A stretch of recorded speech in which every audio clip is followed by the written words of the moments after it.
Always welcome साथियों, digital class हमेशा आपके साथ। साथियों, ये फ्लूइड मैकेनिक्स एंड मशीन्स की सीरीज चल रही है with complete notes. Download now. ये जो भी कंटेंट अब तक आपने पढ़ा है और आगे इस वीडियो में पढ़ने वाले हैं वो सभी कंटेंट आपको पीडीएफ फॉर्मेट में अवेलेबल रहेगा। साथियों, आप चाहें जब उसे डाउनलोड कर सकते हैं। जैसे आपने strength of material series complete की है, सारे नोट्स आपको अपलोड कर दिए गए हैं। आपका टाइम सेव करने के लिए साथियों हमारी तरफ से छोटा सा प्रयास है। जो साथी हमें हमारे इस एफर्ट के लिए सपोर्ट करना चाहते हैं वो हमें इस नंबर पर @UPI या @Paytm लगाकर पेमेंट कर सकते हैं। जो साथी पेमेंट करने में समर्थ नहीं है वो हमें लाइक, शेयर एंड सब्सक्राइब कर भी सपोर्ट कर सकते हैं। साथियों, आपका सपोर्ट बहुत मैटर करता है। आपके सपोर्ट के बिना किसी भी चैनल की ग्रोथ इम्पॉसिबल है।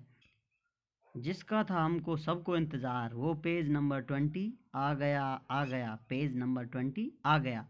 चलिए साथियों, इस वीडियो में जानते हैं work done in stretching and interface और इंक्रीज इन सरफेस एनर्जी। जैसा कि साथियों आपको पिछली वीडियोज में ये थ्योरी बताई जा चुकी है, during stretching of an interface work is done to move liquid molecules from the interior part to the surface against the attraction force of other liquid molecules. This work done is stored as potential energy of the molecules available on this interface. This potential energy of molecules on the interface is known as surface energy. जैसा कि साथियों आप देख सकते हैं ये interface है, ये सरफेस है साथियों। इस प्रकार आप देख सकते हैं ये लिक्विड है, एयर है, तो इंटरफेस बनता है साथियों इस सरफेस पर। जो फुल सरफेस है, जो ये सरफेस है, इंटरफेस मान लीजिए आप इसको, क्योंकि ये लिक्विड है और ऊपर एयर है तो ये इंटरफेस बनता है साथियों इस प्रकार। अब जो ये सरफेस है साथियों, यदि इस सरफेस को आप इंक्रीज करना चाहते हैं तो इसके अंदर जो मॉलिक्यूल हैं वो बाहर आने की कोशिश करेंगे साथियों, अर्थात इस सरफेस पर आएंगे तो ये इंक्रीमेंट लेगा। इस प्रकार साथियों जो ये सरफेस एरिया है ये बढ़ जाता है साथियों। तो इसे बढ़ाने में कुछ वर्क करना पड़ता है। जो वर्क करते हैं साथियों उससे एनर्जी इसमें स्टोर हो जाती है पोटेंशियल एनर्जी के रूप में। वही पोटेंशियल एनर्जी सरफेस एनर्जी होती है साथियों। इस प्रकार ये वही लिक्विड है, इसका सरफेस इंक्रीज हो गया। ये सरफेस 1 था, ये सरफेस 2। ये इंटरफेस दर्शा रहा है साथियों लिक्विड और एयर से, जो ये बाउंड्री बनी हुई है। इस प्रकार आप देख सकते हैं ये दोनों इस प्रकार बाउंड्री नहीं साथियों, ये फुल क्रॉस सेक्शन है, इसके ऊपर एयर है, नीचे लिक्विड है, तो ये इंटरफेस बनता है। इसकी भी जानकारी इंटरफेस की आपको पिछली वीडियो में डिटेल में बताई जा चुकी है। ये सीरीज चल रही है साथियों, सारा टॉपिक डिटेल में कवर्ड है। टॉपिक वाइज नंबर 1, नंबर 2 इस प्रकार सीरीज में जुड़े हुए हैं, एक दूसरे से लिंक हैं। यदि आप नहीं देखें तो आप जाकर देखें। अब इस वीडियो में जानने वाले हैं साथियों हम ये रिलेशन कहाँ से आता है, या फिर आप देखना चाहें साथियों जो यहाँ ऊपर लिखा हुआ है change in energy is equal to work done, ये रिलेशन कहाँ से आता है ये आप देख सकते हैं साथियों। आपने नहीं देखा है, नहीं पढ़ा है तो आप इसे पोज कर पढ़ सकते हैं साथियों। हम जा रहे हैं अगले पेज पर। जैसा कि साथियों आपने बचपन में सॉफ्ट बबल उड़ाए होंगे। इस प्रकार कोई छड़ी होती है जिसको लिक्विड में डुबोया जाता है और बाहर निकालने के बाद उसमें फूंक मारी जाती है, तो उसमें से साथियों इस प्रकार बबल फॉर्म होते हैं। बड़े या छोटे छोटे इस प्रकार फॉर्म होकर उड़ते रहते हैं हवा में साथियों। इस प्रकार एक सी फ्रेम ले लेते हैं। इस प्रकार ये सी फ्रेम है, इस पर पिस्टन लगी हुई है इस प्रकार की। इसे यदि आप लिक्विड में डुबोते हैं साथियों तो इस पर एक फिल्म बन जाती है। जो सॉफ्ट बबल के सॉल्यूशन होता है वो इस प्रकार इस पर चिपक जाता है साथियों। तो इस पर एयर और इधर के जो सॉफ्ट बबल है साथियों उसके ये मॉलिक्यूल हैं उनके साथ और एयर के साथ कांटेक्ट होता है। इसी प्रकार दूसरी साइड में होता है पल्ली तरफ से। तो इस प्रकार साथियों इसमें दो इंटरफेस बनते हैं। अब इसको देख लेते हैं जो कि यहाँ बना हुआ है। ये सी फ्रेम है अपना, इसमें ये स्लाइडर जुड़ा हुआ है पिस्टन के रूप में इस प्रकार। अब ये साथियों सॉफ्ट सॉल्यूशन से सरफेस बनाता है। इस प्रकार ये इंटरफेस बने हुए हैं साथियों, दो हैं, एक जो आप फ्रंट देख रहे हैं, एक इसका बैक साइड में आप देखेंगे तो इस प्रकार दो फिल्म बनी हुई है इस पर, या फिर दो इंटरफेस बने हुए हैं। इस प्रकार आप इसे समझ सकते हैं। ये रिजिड फ्रेम है, यहाँ ऊपर लिखा हुआ है रिजिड फ्रेम। अब इस पर एफ फोर्स लग रहा है साथियों। यदि आप एफ फोर्स से इसे खींचते हैं, स्ट्रेचिंग करते हैं इस पर, तो आपको ये इंक्रीमेंट मिलता है इस सरफेस में। यहाँ से चेंज होकर साथियों ये फाइनली ये पोजीशन ले लेता है। तो आपका जो एरिया इतना था, अब फोर्स लगाने के बाद एरिया इतना हो गया है, इतना। तो साथियों आपने इंटरफेस बढ़ा दिया है या सरफेस बढ़ा दिया है साथियों इसका। ये इसकी एल लेंथ है, ये पहले लेंथ एक्स थी, आपने बढ़ाने के बाद डेल एक्स चेंज और कर दिया इसमें, तो एक्स प्लस डेल एक्स इसकी लेंथ हो गई है। और ये जो फ्रिक्शनलेस स्लाइडर है इसमें फ्रिक्शन नहीं है साथियों। ये फोर्स जितना लगा रहे हैं उतना आपको लगाने दे रहा है। ये इधर जो सरफेस खींच रहा है, सरफेस टेंशन से वो अंदर की तरफ खिंचाव आ सकता है। फ्रिक्शन लेस है साथियों, बहुत मामूली फ्रिक्शन लेस इसको बनाया गया है, एज्यूम कर लिया गया। इस प्रकार आप इसे समझ सकते हैं। अब एरिया ऑफ इंटरफेस, जो इंटरफेस बना हुआ है साथियों, इसका एरिया आप किस प्रकार निकालेंगे, A1 निकाल लेते हैं पहले। मान लेते हैं आपका फ्रेम यही है, अभी इसमें मूवमेंट नहीं आया, तो ये एरिया कितना है साथियों, एक उल्ली तरफ है फ्रंट पर, एक बैक की साइड में साथियों, इसलिए 2 गुना हो जाता है, मल्टीप्लाई बाई 2 हो जाता है। A1 is equal to 2LX, जैसा लेंथ विड्थ होती है साथियों रेक्टेंगल का surface area L into x, इस प्रकार साथियों एरिया है, तो इसको 2 से मल्टीप्लाई कर दिया, दोनों तरफ का आपको एरिया प्राप्त हो गया है। A1 मान लेते हैं साथियों, एंड A2, अब साथियों इसमें इंक्रीमेंट कर दिया है, अब टोटल ये लेंथ हो गई है साथियों इस प्रकार, ये इसकी हाइट मान लीजिए, तो इस प्रकार साथियों अब इसका एरिया A2 निकालेंगे तो क्या होगा, 2 तो होगा ही साथियों मल्टीप्लाई, क्योंकि एक जो फ्रंट है और एक पीछे से आप देखेंगे इसको बैक साइड, दो इंटरफेस बने हुए हैं, तो इसलिए साथियों 2 से मल्टीप्लाई कर दिया है। एल सेम रहेगी, लेकिन ये इसकी लेंथ बढ़ जाती है साथियों, एक्स प्लस डेल एक्स, इस प्रकार A2 हमें प्राप्त हो जाता है। A2 is equal to 2L bracket में एक्स प्लस डेल एक्स, इस प्रकार साथियों आपको A2 एरिया मिल गया है। सरफेस टेंशन कितना है साथियों, surface tension is equal to, आप देख सकते हैं यहाँ पर surface tension force, surface tension force क्या होता है साथियों, FST is equal to sigma into length. जैसा कि साथियों पिछली वीडियोस में सरफेस टेंशन में टॉपिक हम डिटेल में कवर कर चुके हैं, यदि आपको नहीं आता है तो आप जाकर सर्च करें स्पेशल टॉपिक, या फिर सीरीज की पिछली वीडियो चेक करें, आपको ये मिल जाएगा। वहाँ पर होता है साथियों सरफेस टेंशन इनटू लेंथ, जो सरफेस टेंशन फोर्स के बराबर होता है। यहाँ पर लेंथ कितनी है साथियों, इस प्रकार इस लेंथ पर खिंचाव महसूस हो रहा है, जो ये लेंथ है साथियों, अपनी ये लेंथ तो फिक्स है, ये बैलेंस कर रही है एक दूसरे को, इधर की लेंथ पर फोर्स लग रहा है साथियों, इस प्रकार आप इसे समझ सकते हैं। तो एक लेंथ ये साथियों और एक लेंथ पिछले इंटरफेस वाली, तो दो लेंथ हो जाएंगी इससे मल्टीप्लाई।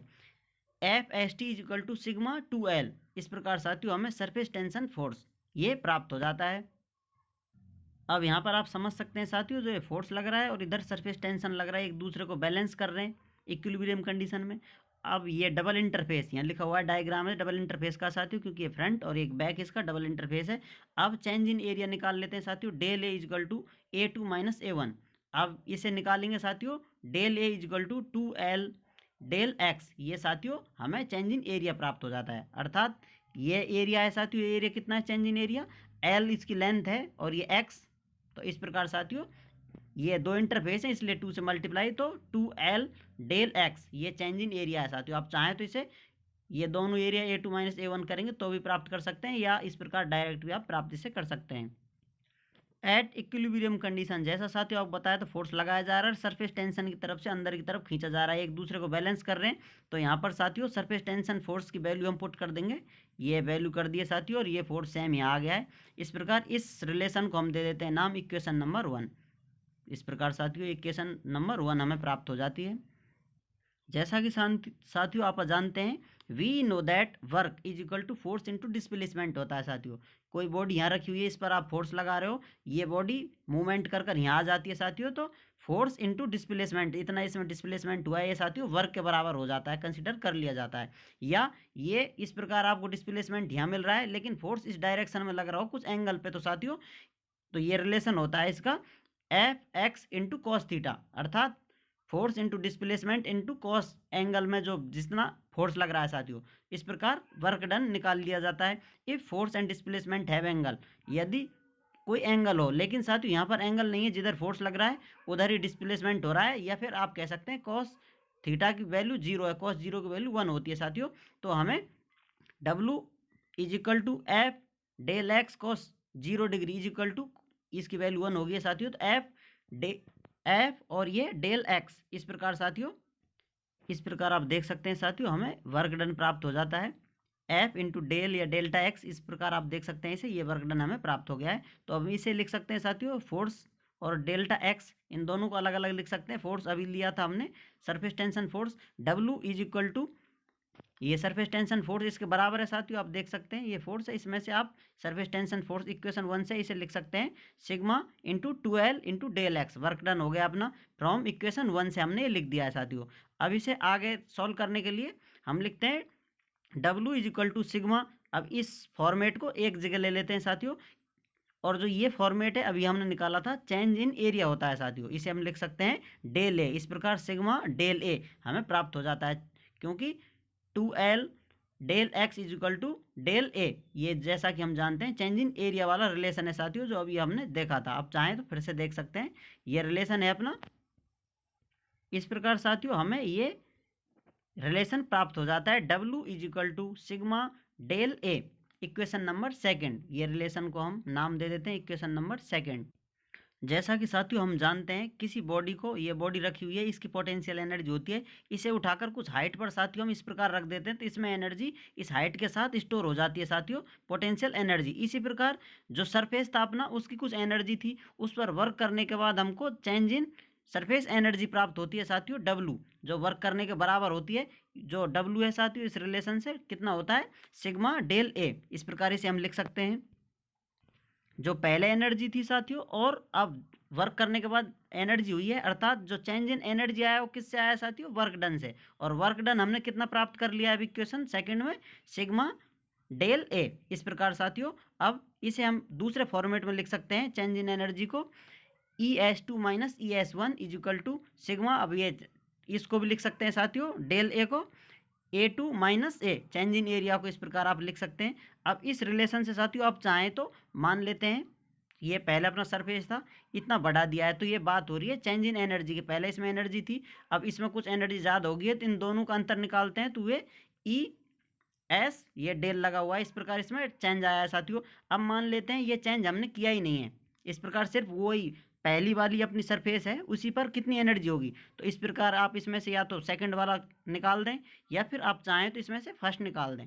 इस प्रकार आप इसमें से सेकंड वाला निकाल देते हैं, क्योंकि हम मान लेते हैं फर्स्ट सरफेस था अपना, तो इसमें से ये सेकंड वाला निकाल दिया साथियों। इस प्रकार तो इस माइनस से माइनस कैंसिल हो जाएगा, तो हमें रिलेशन मिलेगा साथियों ES is equal to sigma A, जो कि एरिया है, सरफेस एरिया, और ये सरफेस टेंशन है उसकी साथियों, और जो उस पर एनर्जी है वो सरफेस एनर्जी है ES से, जिसे हम प्रदर्शित कर सकते हैं। इस प्रकार साथियों ये हमें इक्वेशन नंबर 3 प्राप्त हो जाती है। अब इसे आप और मॉडिफाई करना चाहें तो इस प्रकार कर सकते हैं साथियों, sigma is equal to ES divide by A. इस इक्वेशन से इसे आप इस प्रकार फॉर्मेट कर सकते हैं, if A is equal to unit, अर्थात 1 मीटर स्क्वायर, जो भी यूनिट में आप सेंटीमीटर माप रहे हैं उस प्रकार इसे यूनिट कर दें साथियों, तो आप लिख सकते हैं sigma is equal to ES। इस प्रकार आप देख सकते हैं यहाँ पर जो सरफेस टेंशन सरफेस एनर्जी के बराबर हो जाता है, अर्थात आप डेफिनेशन देना चाहें तो आप दे सकते हैं साथियों, surface tension is equal to surface energy of unit area. इस प्रकार साथियों इसकी आप डेफिनेशन लिख सकते हैं, आपको स्पेस भी मिला हुआ है यहाँ लिखने के लिए आप चाहें तो, और बीच बीच में आपको बताया जाता है साथियों, आप ब्लैंक पेज डालते रहें अपने नोट्सों में, जिससे इंपॉर्टेंट नोट्स आप कुछ एक्स्ट्रा नोट करना चाहें तो वो भी इसमें ऐड कर सकते हैं। जाते जाते एक बात सुनते जाना साथियों, इश्क में तूने ऐसी दवा पिला दी, कहीं भी ले चल है तुझे आज़ादी। हो सके तो ऐसे इश्क से और ऐसी दवा से बचते रहना, खैर यहाँ आजकल कौन किसकी मानता है। यदि इस वीडियो से रिलेटेड आपका कोई कन्फ्यूज़न है तो आप हमसे कमेंट कर अवश्य पूछें साथियों। आप चाहें तो कांटेक्ट भी कर सकते हैं, कांटेक्ट लिंक आपको वीडियो डिस्क्रिप्शन में मिल जाएगी। वीडियो को अंत तक देखने के लिए, चैनल को सपोर्ट करने के लिए आपका बहुत बहुत धन्यवाद।